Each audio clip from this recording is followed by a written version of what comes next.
صبر اور شکر۔ عمران بن حطان خارجی فرقے کا مشہور فصیح و بلیغ شاعر گزرا ہے۔ اس کی ذہانت و ذکاوت کے بہت واقعات مشہور ہیں۔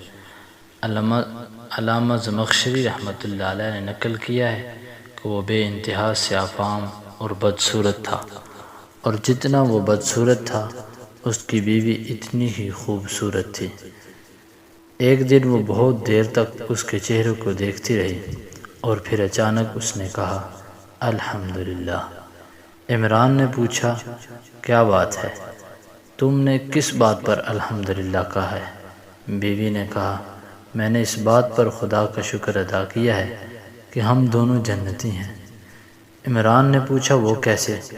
کہنے لگی اس لیے کہ تمہیں مجھ جیسی بیوی ملی، تم نے اس پر شکر ادا کیا، اور مجھے تم جیسا شوہر ملا، میں نے اس پر صبر کیا، اور اللہ نے صابر اور شاکر دونوں کے لیے جنت کا وعدہ فرمایا۔